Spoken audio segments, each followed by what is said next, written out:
Ellis Bird Farm is located in central Alberta, a short drive from the QE2 and near Ponoka. After arriving, we were greeted by a lush archway of vines. The archway. The farm is a non-profit organization focused on researching and providing a habitat for cavity nesting birds, in particular bluebirds, but also swallows and martins. The area is surrounded by farms. Here you can see some cattle grazing in the distance. And across the road you can see a petrochemical plant, currently owned by ME Global. It was a little odd seeing the plant so near to a nature sanctuary, but there is a reason for that. It was also a little odd hearing the constant hum of the factory in the distance, but eventually it got drowned out by the rows of trees and nature sounds. We proceeded onward and read the intro sign. There was a birdhouse offering pamphlets, Is it open? but... The lid.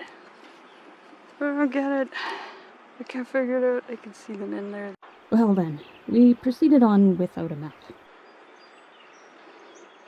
The area is lovingly decorated with a series of paths and shady viewing areas for visitors to watch the pond.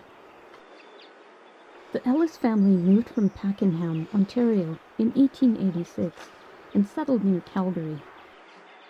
They then moved to the Joffre district in 1906 with John Ellis and built a 2-story farmhouse in 1907, which now houses the Marvelous Cafe. John married Agnes Clark, who moved from Ontario to teach. The farm was enlarged, and in 1950, 2 other children, Charlie and Winnie, took over the farm and began installing nesting boxes for bluebirds. Eventually, 300 nest boxes rimmed the fields, and Charlie earned the nickname of Mr. Bluebird.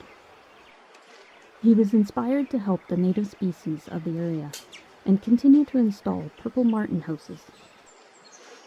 Charlie would walk the trails, keeping an eye on the nest boxes, and kept a supply of white feathers, which the tree swallows prefer for their nests. In the 1970s, the Ellis Bird Farm had the highest nesting density of bluebirds ever recorded. The yard around the house became a haven for wildlife, and the ponds attracted deer and other wild animals. The support continued in the winter with bird feeders for the hardy winter residents like chickadees and woodpeckers. Concern for the fate of the farm began, though, with the aging Ellises. Fortunately, Union Carbide was looking to set up an ethylene glycol plant and agreed to continue the Ellises' work. The offer was what they were looking for, and so they sold a portion of their land to Union Carbide. Union Carbide was later merged with Dow Chemical, and later still changed hands to ME Global, who continues to support the Ellis Bird Farm.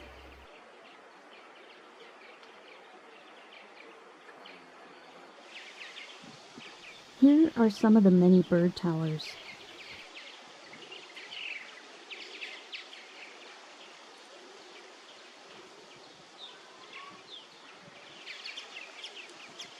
It was quite a hot day, so I don't blame this bird for relaxing in the shade.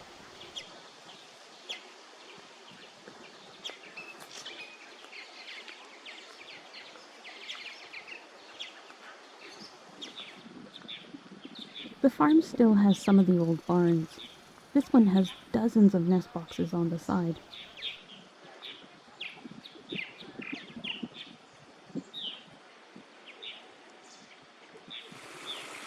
This pond was so nice and refreshing looking.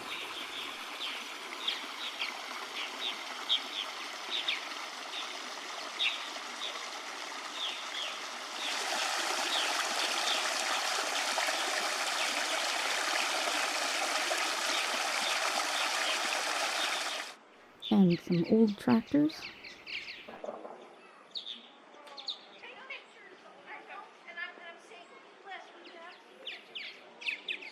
They also have goats.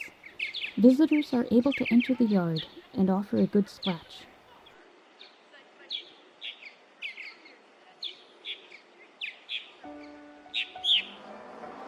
The farm also has a variety of stuffed birds on display for education.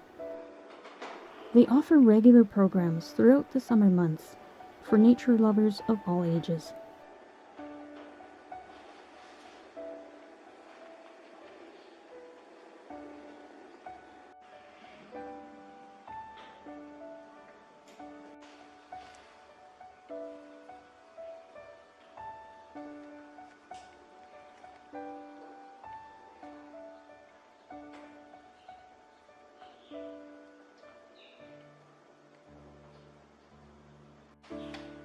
This wall displayed some of the nests of the various birds that they've collected from the area.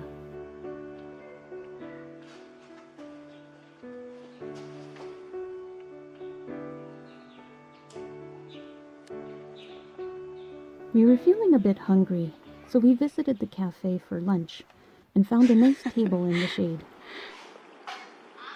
Our table that neither of us have sat down at yet.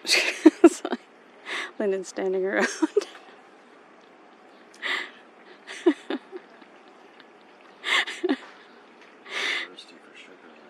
Yeah, apparently.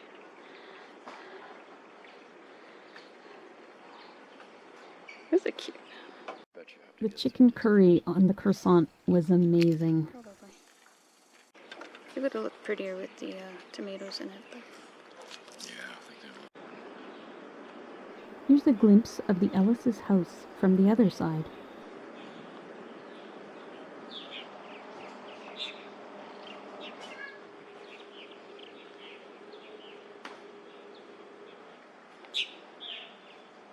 It seemed like every space was put to good use, either as flower gardens to attract pollinators, and even a hummingbird garden with a small bee hotel.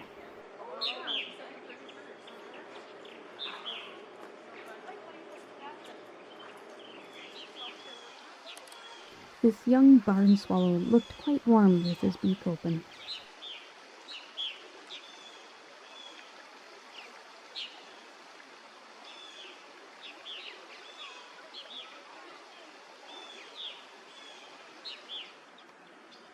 Back at the pond, I noticed some damselflies laying eggs among the vegetation.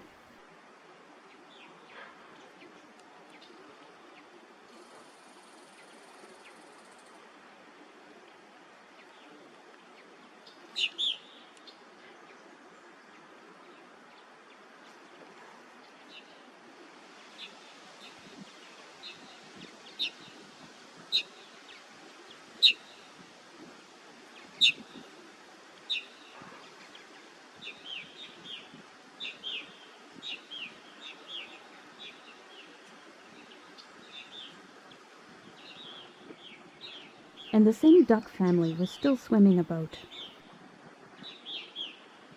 I think this is a lesser scaup, but I found it hard to tell without a male around. I also think she might be a young mother, since she's missing the white patch that's usually on the cheek, as well as the dark spot that's usually on the bill tip.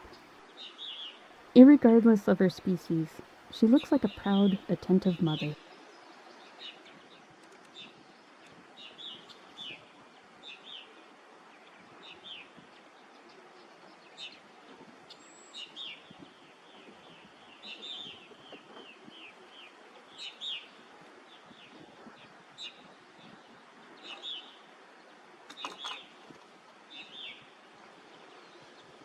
And this mallard mother has the right idea, relaxing in the shade with her ducklings.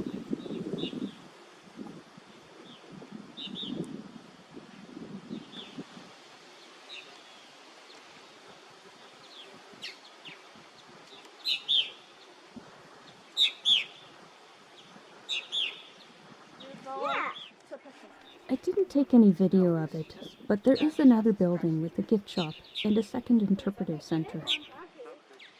Ellis Bird Farm is a great place for families and birdwatchers. Again, it was a little off-season for birdwatching, and a lot of the chicks had already fledged, but it was still worth the trip. As always, a big thank you to our patrons on Patreon, and thank you for watching.